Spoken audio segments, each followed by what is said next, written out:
ओम नमो भगवते वासुदेवाय। स्वागत है आप सभी का श्रीमद् भागवत पुराण की कथा में। दोस्तों, एक जानकारी देना चाहती हूँ। आप हमारे चैनल पर चैत्र मास की कथा श्रीमद् देवी भागवत पुराण भी सुन सकते हैं, जो कि 26 मार्च 2024 से शुरू किया गया है। कृपया माता की कथा सुनकर माता जी का कृपा प्रसाद और पुण्य फल की प्राप्ति करिए। आइए भागवत पुराण की कथा शुरू करते हैं। 83वें दिन में हम 11वें स्कंद का 28वां अध्याय शुरू कर रहे हैं। परमार्थ के स्वरूप का वर्णन करना। भगवान श्री कृष्ण चंद्र जी बोले, हे प्यारे उद्धव, बाहरी दिखावे में इस जगत के दो भेद जान पड़ते हैं, एक पुरुष अर्थात दृष्टा, दूसरा प्रकृति अर्थात दृश्य। किंतु परमार्थ दृष्टि से विचारने पर यह सब एक ही स्वरूप है। वही परमात्मा पुरुष रूप से दृष्टि है और भोक्ता है, और प्रकृति रूपों से वह परमात्मा दृश्य तथा योग्य है। वह संभव ही अपने को भोक्ता है। इसी को अद्वैत कहते हैं। अद्वैत का तात्पर्य यह है कि कोई दूसरी वस्तु ना हो, एक ही परमात्मा भोक्ता तथा योग दोनों रूप में विराजमान है। इसी कारण किसी के गुणों की स्तुति तथा अवगुणों की निंदा नहीं करनी चाहिए। जो दूसरों के स्वभाव तथा उनके गुणों की प्रशंसा एवं निंदा करते हैं, वह उस परमार्थ तत्व को ना जानने के कारण परमार्थ साधन से दूर हो जाते हैं। किसकी प्रशंसा की जावे और किसकी निंदा की जावे, इसका तात्पर्य तो यह हुआ कि उसी परमात्मा की प्रशंसा और निंदा करना है। इस प्रशंसा और निंदा से परमात्मा तत्व के समझने में और भी अधिक भ्रम बढ़ जाता है। जब संपूर्ण इंद्रियां राजस अहंकार से उत्पन्न हुई है, जब जय निंद्रा वश हो जाती है, तब जीव चेतन शून्य हो जाता है, अर्थात उसे बाहरी शरीर की कोई स्मृति नहीं रहती। उस समय मन झूठे दृश्य में भटकने लगता है। वही स्वप्न अवस्था कहलाती है। जब वह मन भी शांत होकर सो जाता है, तब वह जीव मृत्यु बर्थ गाढ़ निद्रा में सो जाता है। उसी प्रकार जब जीव अपने परमात्मा स्वरूप को भूलकर अनेक प्रकार की झूठी वस्तुओं में भटकने लगता है, तब वह स्वप्न की भांति मिथ्या जगत के दृश्य में फंस जाता है और वह मृत्यु बर्थ अज्ञान में फंस जाता है। जब दैत्यवाद है ही नहीं, तब अमुक वस्तु अच्छी जब बुरी है, इस बात का प्रश्न ही नहीं उठता। जह जितनी भी वस्तुएं दृष्टि आती है, जब सुनी जाती है, वह सब मिथ्या है। जब मनुष्य इन वस्तुओं में के मिथ्या तत्व को समझ जाता है, तब इनमें नहीं फंसता। जो कुछ भी प्रत्यक्ष में या परोक्ष में है, वह सत्य स्वरूप आत्मा ही है। जब सर्वशक्तिमान आत्मा जगत को बनाता है और वही बनता है, अर्थात निमित्त कारण और उपादान कारण दोनों वह एक ही आत्मा है। वही रक्षक है और वही रक्षित भी है। वही संहार करता है और जो संहार करने की वस्तु है वह भी नहीं है। व्यवहारिक दृष्टि से देखने पर आत्मा इस जगत से भिन्न प्रतीत होती है, किंतु आत्म दृष्टि से देखने पर उसके अतिरिक्त और कोई वस्तु नहीं है। उस आत्मा के अतिरिक्त जो कुछ भी दृष्टि आ रहा है वह मिथ्या है। इसीलिए आत्मा में सृष्टि रचने की, उसे स्थित करने की और संहार करने की यह तीनों प्रवृत्तियां मिथ्या ही प्रतीत होती है, क्योंकि वह संभव ही सृष्टि है, वह संभव ही स्थिति है, वह संभव ही संहार करने की वस्तु है। जय सत्व रजतम के कारण तीनों वेद प्रतीत होते हैं और यही त्रिविधता उसकी माया का खेल कहा जाता है। हे उद्धव, जो मेरे वेद को जानता है वह न कभी किसी की प्रशंसा या निंदा करता है, वह समभाव से जगत में विचरता रहता है। उद्धव जी बोले, हे मधुसूदन, आत्मा साक्षी है तथा जय शरीर दृश्य है। आत्मा संभव प्रकाश है तथा जय शरीर जड़ है। ऐसी दशा में से जन्म मृत्यु रूपी जगत की प्रतीति ना तो शरीर को ही हो सकती है और ना ही आत्मा को हो सकती है, किंतु अनुभव से इसकी प्रतीति होती रहती है। तब यह किस प्रकार होता है? आत्मा अविनाशी, प्राकृतिक, अप्राकृतिक, कोणों से रहित, शुद्ध संभव प्रकाश तथा आवरण रहित है। जय शरीर विनाशी, अशुद्ध, सुगुण तथा दूसरी तरह प्रकाशित होने वाला और आवरण युक्त है, काठ की तरह अचेतन है। तब यह जन्म मृत्यु रूप संसार किसको फंदे में डालता है? शरीर को अथवा आत्मा को? यह मुझे समझाने की कृपा कीजिए। भगवान श्री कृष्ण चंद्र जी बोले, हे प्यारे उद्धव, ना तो जय संसार है और ना जय शरीर है। इन दोनों की प्रतीत व्यर्थ ही बासती है। किंतु फिर भी जब जय आत्मा अज्ञान वश शरीर, इंद्रिय तथा प्राणों के मिथ्यापन को ना जानकर भी उसकी सत्ता को मान लेता है, तब जय संसार ना होने पर भी उसको सुख दुख का कारण प्रतीत होने लगता है।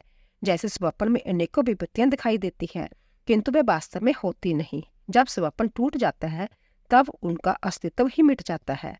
उसी भांति संसार के ना होने पर भी जब उसके विषयों का चिंतन करने लगते हैं, तब वह मिथ्या संसार उसको सत्य प्रतीत होने लगता है। जिस प्रकार किसी भृंगी द्वारा पकड़ा हुआ कीड़ा उसके व्यर्थ चिंतन से भृंगी ही दृष्टि आने लगती है, वह भृंगी न होने पर भी भृंगी प्रतीत होता है। उसी प्रकार जगत के विश्व का चिंतन करने से जगत के न होने पर भी जगत प्रतीत होने लगता है। किंतु जब अज्ञान रूपी नींद टूट जाती है और वह सोया हुआ जीव जग उठता है, अर्थात उसे ज्ञान प्राप्त हो जाता है, तो जगने पर जिस तरह स्वप्न की विपत्तियां नष्ट हो जाती है, उसी प्रकार ज्ञान प्राप्त हो जाने पर जीव की विपत्तियां नष्ट हो जाती है। अज्ञान को ही हंकार कहते हैं। यही हंकार ही शोक, मोह, हर्ष, भय, क्रोध, लोभ तथा जन्म मृत्यु का निमित्त बनता है। आत्मा से इसका कोई संबंध नहीं है। जब देह, इंद्रियां, प्राण और मन में स्थिति रहने वाला आत्मा अभिमान पश उन्हें अपना स्वरूप स्वीकार कर लेता है, इस स्थूल शरीर के अतिरिक्त 5 ज्ञान इंद्रियां तथा एक मन से बना हुआ दूसरा लिंग शरीर है। वही आत्मा की सूक्ष्म अति सूक्ष्म मूर्ति है। उसी को सूत्र आत्मा तथा उसी को महत्व तत्व भी कहते हैं। वही जन्म मृत्यु रूपी संसार में भटकता रहता है। आत्मा और अनात्मा के स्वरूप को अलग अलग बड़ी प्रकार समझ लेना ही ज्ञान है, क्योंकि ज्ञान के उत्पन्न होने पर द्वैत भाव मिट जाता है। हे प्यारे उद्धव, सबका सार युक्त तत्व ये है कि जो सृष्टि आदि में रहता है, जो सृष्टि के अंत में रहता है, वही सृष्टि के मध्य में भी रहता है। उसके अतिरिक्त अन्य कोई वस्तु नहीं है। जिस प्रकार आदि में सोना और अंत में भी सोना है, किंतु मध्य में सोने धातु के कंकन, कुंडल आदि आभूषणों के रूपों में रूपांतर कर दिया, किंतु तो तीनों दशा में सोना ही है। इसी भांति इस परमात्मा तत्व को भी समझाना चाहिए। जगत के आदि, अंत तथा मध्य में केवल मैं ही परमात्मा तत्व हूँ। सत्व, रजतम इन तीनों अवस्थाओं के समाप्त होने पर तुरीय अवस्था है। इस तुरीय अवस्था से भी परे चौथा ब्रह्म तत्व रह जाता है। यह बिल्कुल सत्य है कि जो पदार्थ जिस पदार्थ से बनता है और जिसके द्वारा प्रकाशित होता है, वही उसका वास्तविक स्वरूप होता है। इसीलिए यह जितने भी जगत के दृश्य अदृश्य पदार्थ पंचभूत आदि से बने हैं, वैसा ब्रह्म ही है। उनके रूप में ब्रह्म ही दृष्टि आ रही है। इस बात को ध्यान में रखकर मैं अच्छा हूँ, मैं बुरा हूँ, इन बातों को त्याग देना चाहिए और लोक लज्जा को त्याग कर कुत्ते, चंडाल, गौ अथवा गधे आदि सभी प्राणियों को पृथ्वी पर गिरकर साष्टांग प्रणाम करना चाहिए। हे उद्धव, जिस जोगी के मन की वासनाएं तथा कर्मों के संस्कार नहीं मिटे हैं, जिसकी आसक्ति पुत्र आदि में रहती है, वह अधूरा जोगी अपने जोग से कई बार भ्रष्ट हो जाता है। जिस प्रकार चिकित्सा न करने पर रोग समूल नष्ट नहीं होता है, किंतु वह जोगी अपने पूर्व अभ्यास के द्वारा पुण्य जोग अभ्यास में लग जाता है और अंत में वह कर्मों में निवृत्त पा जाता है। यही जीव पूर्व संस्कार के द्वारा प्रेरित होकर जीवन भर कर्म करता रहता है और उसमें सुख दुख प्राप्त कर लेता है। किंतु जिसने तत्व ज्ञान प्राप्त कर लिया है, वह अपने स्वरूप में स्थित होकर इस जगत के कर्मों को करते हुए भी उनमें आसक्ति न रखने के कारण न्याय से उनसे मुक्त हो जाता है। जिस प्रकार अपने आत्मानंद में मगन रहने वाले जोगी को इस बात का पता नहीं रहता कि मेरा जय शरीर खड़ा है, बैठा है, चल रहा है अथवा सो रहा है, भोजन कर रहा है अथवा मलमूत्र त्याग रहा है, क्योंकि उसकी प्रवृत्ति तो ब्रह्म में लीन हो जाती है। हे उद्धव, योग साधना पूर्ण होने से पहले यदि किसी जोगी का शरीर पीड़ित हो जाए तो उसको गर्मी, ठंडक आदि विकारों को सूर्य तथा चंद्रमा आदि की धारणा से नष्ट कर देना चाहिए। बात आदि रोगों को बाजू की धारणा से दूर कर देना चाहिए। काम, क्रोध विकारों को मेरा चिंतन तथा कीर्तन आदि से दूर कर देना चाहिए। बहुत से जोगी योग अभ्यास द्वारा अपने शरीर को युवा तथा सुदृढ़ करके अनिमा आदि सिद्धियां प्राप्त करते हैं, किंतु जब व्यर्थ के प्रयास है, यह सब नाशवान होने के कारण जोगी को कोई लाभप्रद नहीं है। उसको मेरी कामना के लिए ही योग अभ्यास करके आनंद में मगन रहना चाहिए। 29वां अध्याय, भागवत धर्मों का निरूपण तथा उद्धव जी का बद्रिका आश्रम जाना। भागवत वर्णन कियो बड़े भांति जदुनाथ, करी पूर्ण निज ज्ञान को उद्धव पैसनाथ, लेकर आज्ञा नाथ की बद्री की ने बयान, जोग क्रिया को साध कर लीन भय भगवान। उद्धव जी बोले, हे अच्युत, जिस मनुष्य का मन वश में नहीं हुआ है, ऐसे मनुष्य के लिए आपकी बताई योग साधना अंतत ही कठिन है। इसीलिए अब आप कोई ऐसा सुगम तथा सरल साधन बताइए जिसके करने से मनुष्य अन्याय से परम पद प्राप्त कर ले। बहुत से जोगी बार बार जब अपने योग साधन में सफल नहीं होते, तब वह हार कर उसे छोड़ देते हैं और उस उत्तम मार्ग की ओर से फिर मुंह नहीं करते। इसी कारण कोई ऐसा सुगम मार्ग निरूपण कीजिए जिसके करने से सभी प्राणी आपके परम आनंद को प्राप्त कर सके। श्री सुखदेव जी बोले, हे राजा परीक्षित, भगवान श्री कृष्णचंद्र आनंद कंद ब्रह्मा आदि के भी ईश्वर है। वह ही ब्रह्मा, विष्णु और रुद्र का रूप धारण करके जगत की उत्पत्ति, स्थिति तथा प्रलय खेल खेल में ही करते रहते हैं। उद्धव जी के ऐसे प्रेम भरे वचन सुनकर मंद मंद मुस्कान से उनकी ओर अमृतमयी दृष्टि करके इस प्रकार बोले। भगवान श्री कृष्ण ने कहा, हे प्यारे उद्धव, अब तुम्हें सुगम से सुगम मंगलमय भगवत धर्म का उपदेश करूंगा, जिसका आचरण श्रद्धा के साथ करने से मनुष्य अन्याय से इस संसार से मुक्त हो जाता है। हे उद्धव, मेरा भक्त अपने संपूर्ण कर्म मुझे अर्पण करके निरंतर मेरा स्मरण करता रहे, मेरे स्मरण का अभ्यास बढ़ावे। कुछ ही काल के उपरांत उसका चित्त अपने आप मेरे में लग जाएगा, उसका मन तथा आत्मा दोनों मेरे में रम जाएगी। जिस स्थान पर तथा तीर्थों में मेरे भक्त जन रहते हो वहां पर जावे और उनके साथ रहकर मेरी भक्ति साधना सीखे, उनसे उपदेश ग्रहण करे, कथा कीर्तन आदि श्रवण करे, प्रभु पर सबके साथ मिलकर मेरा महोत्सव करे, जिसमें नृत्य गान पाठ आदि का समुचित प्रबंध करे, मेरी यात्रा ठाट बाट से निकाले, संपूर्ण प्राणियों से मुझे विराजमान समझकर उनके दर्शन करे, क्योंकि मैं सर्व आत्मा हूँ। हे उद्धव, मेरी प्राप्ति के लिए जितने भी उपाय है उन सब में सुगम तथा सर्वश्रेष्ठ उपाय यही है कि जगत के संपूर्ण प्राणियों तथा पदार्थों में शरीर मन तथा वाणी संपूर्ण प्रीतियों से मेरी ही भावना हर समय की जावे, और यही मेरा भागवत धर्म है। इस उपाय को आरंभ कर देने पर इसमें कोई विघ्न नहीं आता, क्योंकि जय निष्काम धर्म मैंने संभ्य निर्गुण होने के कारण इसका निरूपण किया है। निष्काम भागवत धर्म का साधक सदा अपने संपूर्ण कर्म व्यय, शोक, रोना पीटना, खाना पीना आदि सभी कर्म निष्काम भाव से मुझे समर्पित कर दे, तो वैसे कर्म भी मेरी प्रसन्नता का रूप भागवत धर्म बन जाते हैं। सबसे उत्तम ज्ञान यही है कि इस विनाशी तथा असत्य शरीर के द्वारा मुझ अविनाशी ब्रह्मा को प्राप्त कर दे। हे उद्धव, मैंने तुम्हें संपूर्ण ब्रह्मा विद्या का रहस्य संक्षेप तथा विस्तार में वर्णन किया है। यह रहस्य जानना देवताओं के लिए भी अति दुर्लभ है, मनुष्य की तो बात ही क्या है। जिस धर्म को सुनकर उसका आचरण करता है उसकी संशय ग्रंथियां खुल जाती है, और वह वेदों के भी परम रहस्य सनातन ब्रह्मा को भी बड़ी सुगमता से प्राप्त कर लेता है। जो ज्ञानी मेरे भक्तों को यह रहस्य परिप्रकार समझाता है, मैं उस पर प्रसन्न होकर उसे अपना स्वरूप दे देता हूँ और आत्मज्ञान से साक्षात करा देता हूँ। हे उद्धव जी, जे मेरा तुम्हारा संवाद तुम्हारे लिए तो हितकर है, किंतु सारे जगत के लिए भी पवित्र करने वाला है। जो नित्य प्रति इसका पाठ करके दूसरों को सुनाता है, उसके हृदय में ज्ञान उत्पन्न हो जाता है और वह कर्म बंधन से मुक्त हो जाता है। श्री सुखदेव जी बोले, ही परीक्षित, भगवान श्री कृष्णचंद्र के ऐसे वचन सुनकर उद्धव जी का कंठ भर आया, आंखों से आंसू बहने लगे, वाणी रुक गई, उनका चित्त प्रेम आवेश के कारण बेहल हो उठा। वह कुछ काल तक चुपचाप खड़े रह गए तथा देरते पूर्वक भगवान श्री कृष्ण के चरणों में अपना सिर रखकर इस प्रकार बोले। उद्धव जी बोले, हे सनातन ब्रह्मा, आप अपनी माया तथा ब्रह्मा आदि ईश्वरों की उत्पत्ति करता है। आपके ज्ञान से अब मेरा मोह नष्ट हो गया है। भला जो कुएं के पास पहुंच जाता है, फिर उसके पास प्यास कैसे टिक सकती है? मणिमय प्रकाश प्राप्त होने पर अंधकार कैसे रुक सकता है? आपने अपनी माया से मेरा ज्ञान दीप मोहित कर दिया है, किंतु अब आपने मुझे अपना सेवक समझकर फिर लौटा दिया। ऐसा कौन होगा जो आपके चरण कमलों को छोड़कर किसी और का सहारा ले? आपने इस सब जदुवंशियों को अपने प्रेम पाश में बांध लिया था, आज आपने अपने ज्ञान की तलवार से उसे काट दिया। हे ईश्वरों के ईश्वर, मेरा आपको नमस्कार है। अब आप मुझे शरणागत को ऐसा स्थान बताइए जहां मैं निरंतर आपके दर्शन करता रहूं।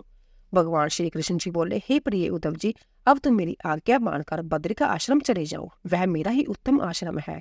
वहां पर मेरे से उत्पन्न ही गंगा जी में स्नान करके पवित्र हो जाओगे। अलकंदा के दर्शन करने से तुम्हारे संपूर्ण शेष पाप भी नष्ट हो जाएंगे। वहां पर रहकर वृक्षों की शाल पहनना तथा कंदमूल फल का सेवन करना, संपूर्ण भोगों में आसक्ति रखकर उनसे बिल्कुल उपराम हो जाना तथा अपने चित्त को मेरे में लगा लेना, सौम्य स्वभाव रखकर इंद्रियों को वश में रख के मेरे परम आनंद में मगन हो जाना। श्री सुखदेव जी बोले, भगवान श्री कृष्णचंद्र की आज्ञा से उद्धव जी ने उनकी परिक्रमा करके तथा चरणों में सिर रखकर बद्री का आश्रम की ओर प्रस्थान कर दिया। उस समय उद्धव जी संजोग विजोग से उत्पन्न होने वाले सुख दुख आदि से परे थे, किंतु फिर भी भगवान श्री कृष्णचंद्र के विजोग के कारण उनका चित्त प्रेम आवेश में बढ़ गया था।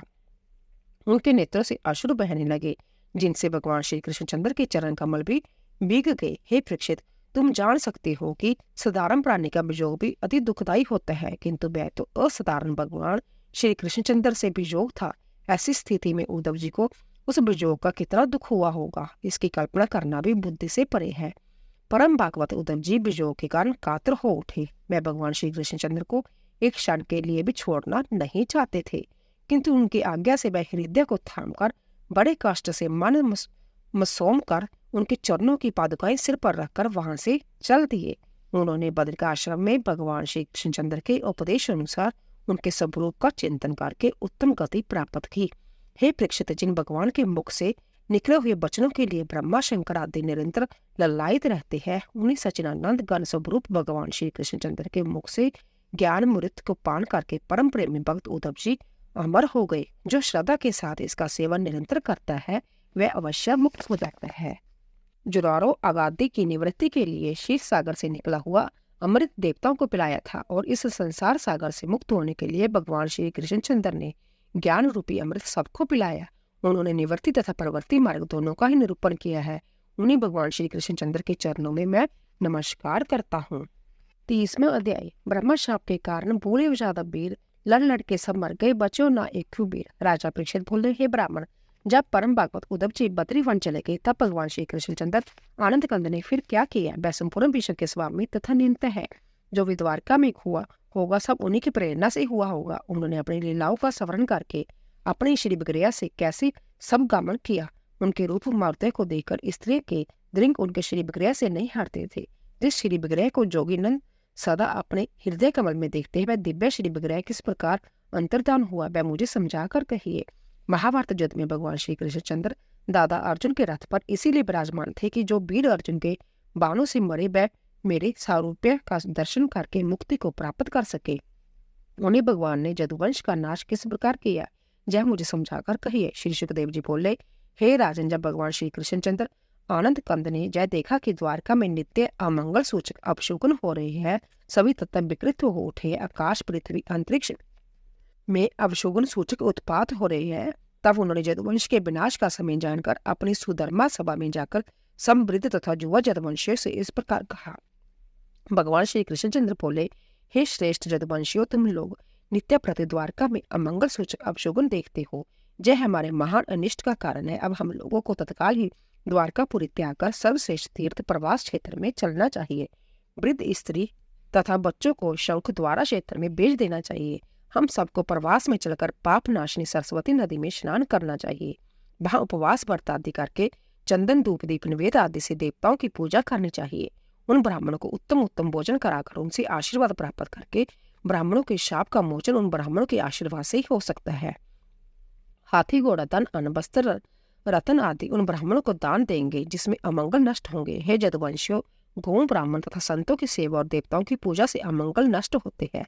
यदि इस जन्म में परम आनंद प्राप्त न हुआ तो परलोक में अवश्य फलप्रद होगी। हे राजन, सभी वृद्ध युवा जदुवंशियों ने भगवान श्री कृष्णचंद्र जी की बात का अनुमोदन किया और अपने अपने रथ वाहनों पर सवार होकर धन रतन अन्न वस्त्रादि सामग्री छकड़ों ऊँटों खच्चरों घोड़ों आदि पर लादकर प्रवास क्षेत्र की ओर चल दिए। वहां जाकर भगवान श्री कृष्णचंद्र जी के आदेशानुसार सबने मंगल कर्म कराए, शांति पाठ स्वस्ति वाचन आदि कराकर ब्राह्मणों को भोजन कराया, दान पुण्य कर्म किए। फिर काल की गति से तथा भगवान श्री कृष्णचंद्र जी की प्रेरणा से उन सबकी बुद्धि मारी गई। उन्होंने मेरेक नाम की मदिरा का पान बड़े आनंद से किया। जय मदिरा पीने में मीठी तथा स्वादिष्ट थी, किंतु उसका परिणाम महाभयंकर होता है। उसे पीते ही उनकी रही सही बुद्धि भी मारी गई। क्यों न हो ऐसा? भगवान श्री कृष्णचंद्र जी की माया उन्हें मोहित कर रही थी। उन्हें तो ब्राह्मण शाप सत्या कराना था, उधर गंधारी का शाप भी सत्या करने के लिए जदुवंशी का नाश कराना था। वे जानते थे कि जदुवंशी का नाश किए बिना पृथ्वी का भार पूर्णतया हल्का नहीं हो सकता। उस भयंकर मदिरा को पीकर सभी जदुवंशी मतवाले तथा उन्मत्त हो गए। वे अहंकार से युक्त होकर एक दूसरे को गाली तथा बुरा भला कहने लगे। धनुष्य बाण फरसा तोमर त्रिशूल लेकर परस्पर भिड़ गए। उस समुद्र तट पर भयंकर युद्ध होने लगा। यह दूसरा महाभारत युद्ध था। 56 करोड़ जादव परस्पर युद्ध करने लगे। कोई रथों पर सवार था तो कोई ऊंटों पर, कोई खच्चरों पर तो कोई गधों पर, कोई घोड़ों पर सवार था। वह पागलों की भांति एक दूसरे को गाली देते हुए मारने लगे। प्रद्युम्न शाम से भिड़ गए, अक्रूर जी भोज से भिड़ गए, अनिरुद्ध सात्यकी से सुपुत्र संग्रामजित से भिड़ गए, निषट उन्मुख ससरजित शतजित तथा बानु आदि सभी जादव एक दूसरे से भिड़ गए। कालदेव भगवान श्री कृष्ण सबको धीरे धीरे ग्रसित करने लगे। एक तो उन्होंने अपनी माया से उनकी बुद्धि हर ली थी, उस पर भी मदिरा के नशे ने उन्हें और भी मूढ़ बना दिया था। सभी के हृदय में अपने से बड़े छोटे मित्र और मित्र तथा सौहार्द का भाव नष्ट हो गया था। सभी मूढ़ होकर पुत्र पिता का, मित्र मित्र का, भाई भाई का, चाचा भतीजे का, मामा बांजी का, नाना देवते का भाव त्याग कर एक दूसरे का रक्त पीने लगे। अंत में जब सबके अस्त्र शस्त्र धनुष बाण आदि समाप्त हो गए तब ऐसे लोहे के चूड़े से समुद्र पर उगी हुई एरक का नाम की घास को उखाड़ने लगे तथा उसी से एक दूसरे को मारने लगे। वह घास क्या थी? लोहे की तलवारों से भी अधिक शक्तिशाली, तथा मुद्दों का काम करने वाली थी। अब वह सभी जातक क्रोध में भरकर उसी एर का नाम की घास से एक दूसरे को मारने लगे। भगवान श्री कृष्णचंद्र ने उनको ऐसा करने से रोका, किंतु वे लोग उन पर भी टूट पड़े। हे राजन, उन मूढ़ों की ऐसी मति मारी गई कि महापराक्रमी बलराम जी पर भी टूट पड़े। तब बलराम जी तथा श्री कृष्णचंद्र जी ने वही एर का घास उखाड़ उखाड़ कर उन सब अत्यायुओं का संहार कर डाला। सब मूली गाजर की भांति उस समुद्र तट पर काट डाले गए। जिस प्रकार सब बांस का वन बांसों की रगड़ से संभ्या ही भस्म हो जाता है, उसी प्रकार जादव वंश, दशाई, वृष्णि, अंधक, भोज, सात्विक, मधु, विसर्जन, कुकर तथा कुंती आदि वंशों का नाश परस्पर लड़कर ही हो गया। जो बचे थे उनका संहार बलराम जी तथा श्री कृष्ण जी ने द्वारा हो गया। उस युद्ध क्षेत्र में केवल बलराम जी तथा श्री कृष्णचंद्र जी शेष रहे। हे राजन, बलराम जी भगवान श्री कृष्णचंद्र जी की प्रेरणा जानकर समुद्र तट पर एकाग्र चित्त से बैठ गए और उन्हीं के परम चिंतन रूपी आत्म स्वरूप में लीन होकर अपने मनुष्य शरीर को त्याग दिया। जब भगवान श्री कृष्णचंद्र जी ने देखा कि बलराम जी मेरे स्वरूप में लीन हुए, तब वह भी पीपल के वृक्ष के नीचे जाकर शांत भाव से पृथ्वी पर बैठ गए। उस समय उनकी छटा अत्यंत दर्शनीय तथा मनोहर थी। उन्होंने अपने चतुर्भुज स्वरूप को धारण कर रखा था। उनके शरीर विग्रह की ज्योति से दशों दिशाएं प्रकाशित हो रही थी। श्याम वर्ण शरीर पर पीताम्बर तथा पीत दुपट्टा धारण किए हुए थे। तपे हुए सोने के समान शरीर की कांति थी। वक्षस्थल पर श्री वत्स का चिन्ह, सिर पर किरीट, मंद मंद मुस्कान, कपोलों पर श्याम के बड़े बड़े कमल के समान नेत्र शोभामान थे। कटी में कर्तनिक, कंधे पर जगोपवीत, भुजाओं में बाजूबंद, हाथों में कंगन, हार, बिजंती माला, अंगूठियां आदि शोभामान थी। शंख चक्र गदा पदम मूर्तिमान होकर उनकी सेवा कर रहे थे। उस समय भगवान श्री कृष्णचंद्र जी अपना बायां चरण दाहिनी जांघ पर रखकर पीपल के तने से सहारा लेकर बैठे थे। रक्त वर्ण तलवा कमल के समान दृष्टि आ रहा था। हे परीक्षित, उसी समय जरा नाम का एक ब्याध उधर आ निकला। उसने उस मूसल के बचे हुए लोहे के टुकड़े को, जिसे राजा उग्रसेन के सेवकों ने समुद्र में डाल दिया था, और उसे एक मछली ने निकल लिया था। जब उस मछली को उस ब्याध ने पकड़कर चीरा, तब उसके पेट से वह मूसल का शेष भाग, जो रेत कर चूरा करने से बच रहा था, निकला। उसी लोहे की कील को उस ब्याध ने अपने बाण के अग्र भाग में लगा लिया था। उस मूढ़ ने भगवान श्री कृष्णचंद्र जी के चरण तलवे को हिरण का मुख समझकर उसमें अपना बाण मार दिया। वह बाण भगवान श्री कृष्णचंद्र जी के चरण तलवे में लगा। जब वह निकट आया और उसने देखा कि भगवान श्री कृष्णचंद्र जी चतुर्भुज स्वरूप में विराजमान है, तब तो वह अति घबराया और व्याभित होकर उनके चरणों में गिर गया। और वह ब्याध बोला, है प्रभु, मेरा अपराध क्षमा कर दो, जय मैंने अनजान से किया है। आप निर्विकार तथा शरणागत वत्सल है, मुझे क्षमा कीजिए। ऐसा कहकर वह पापी ब्याध उनके चरणों में गिरकर बार बार पश्चाताप कर रोने लगा। वह पुण्य बोला, हे भगवान, मैं हत्यारा, मूढ़, मंदात तथा पापी होने के कारण आपको ना पहचान सका। आप मुझे अवश्य ही अभी मार डालिए। आपके हाथ से मृत्यु होने पर मेरा भी उद्धार हो जाएगा। आपने असंख्य पापियों को मारकर परम गति दी है। आपकी माया को ब्रह्मा शंकर आदि भी समझने में असमर्थ है, फिर मुझ पापी का तो कहना ही क्या है। भगवान श्री कृष्णचंद्र जी बोले, अरे ब्याध, तू व्यवत ना हो, इसमें तेरा कोई दोष नहीं। जय तो मैंने संभय अपनी इच्छा से ही ऐसा कराया है। मुझे राम अवतार में तेने ही शाप दिया था, तो उस समय सुग्रीव का भाई बाली था। मैंने तुझे निपराध को बाण से मारा था, जबकि तू मेरे परम पद को प्राप्त कर चुका था, किंतु शाप के कारण तुझे जब ब्याध चोरनी पुण्य पूर्व संस्कार के कारण प्राप्त हुई है। तूने मुझे शाप दिया था कि तुमने मुझे निपराध को ब्याध की भांति मारा है, अंततः तुम्हें भी ब्याध ही मारेगा। उसी पूर्व शाप को पूर्ण करने के लिए मैंने ऐसा कराया है। अब तुम जाओ, तुमको अपना परम पद देता हूँ। तब उस ब्याध ने उनकी 3 बार प्रदक्षिणा की और नमस्कार किया। उसी क्षण वहां स्वर्ग लोक से एक दिव्य विमान आया और उसमें वह जरा नाम का ब्याध दिव्य स्वरूप धारण करके स्वर्ग को चला गया। फिर भगवान श्री कृष्णचंद्र जी का दारुक सारथी रथ लेकर आ गया। वह उन्हें तलाश करता फिर रहा था। उनके दर्शन के बिना वह बेचैन था। वह उनकी वनमाला से गिरी हुई तुलसी की सुगंधि का आश्रय लेकर वहां चला आया। उसने भगवान श्री कृष्ण को पृथ्वी पर बैठे देखा, तब रथ से उतरकर साष्टांग प्रणाम किया। उनके निकट असार तेज युक्त आयुध उनकी सेवा करते हुए देखा। वह बोला, हे अच्युत, आपके दर्शनों के बिना मेरी दशा हो गई थी, जैसे बिना चंद्रमा के दर्शनों की रात्रि से चलने वाले पथिक की हो जाती है। मेरे चारों ओर अंधकार छा गया है, मेरे हृदय अशांत है, मुझे दिशाओं का ज्ञान नहीं, मैं अति व्याकुल हो रहा हूँ। जब दारुक सारथी इस प्रकार विनय कर रहा था, उसी क्षण भगवान श्री कृष्णचंद्र जी का रथ घोड़ों के आकाश में उड़ गया। जब दृश्य देखकर दारुक सारथी को अति आश्चर्य हुआ। उस रथ के पीछे पीछे उनके सभी दिव्य आयुध भी चले गए। तब भगवान श्री कृष्णचंद्र जी बोले, हे दारुक, अब तुम द्वारिका जाओ। वहां पर हमारे माता पिता वासुदेव तथा देवकी, रोहिणी आदि तथा राजा उग्रसेन आदि सब कुछ जहाँ का जदुवंश का नाश, मैं भाई बलराम जी का परम धाम गमन, मैं मेरा भी अपने लोगों को प्रस्थान सब सुना देना। उन सब से कहना कि वह शीघ्र ही सपरिवार द्वारका को छोड़कर बाहर चले जाए। मेरे न रहने पर द्वारकापुरी को समुद्र डुबा देगा। सो द्वारकावासी स्त्री पुरुष बालक धन संपत्ति कुटुंब तथा मेरे माता पिता सहित अर्जुन के साथ इंद्रप्रस्थ चले जाए। हे द्वारक, तुम मेरे द्वारा उपदेश किए हुए भागवत धर्म का पालन करके इस जगत को मेरी माया का जाल समझकर इसकी ओर से मुंह मोड़ लो। ज्ञान द्वारा शांति प्राप्त करके मेरे में लीन हो जाओ। भगवान श्री कृष्णचंद्र जी का उपदेश धारण करके दारुक सारथी ने उनकी परिक्रमा की ओर उनके चरणों में बार बार प्रणाम किया, फिर उदास होकर द्वारका की ओर चल दिया। बोलिए बांके बिहारी लाल की जय। भागवत पुराण की कथा सुनने वाले सभी भक्तों का धन्यवाद।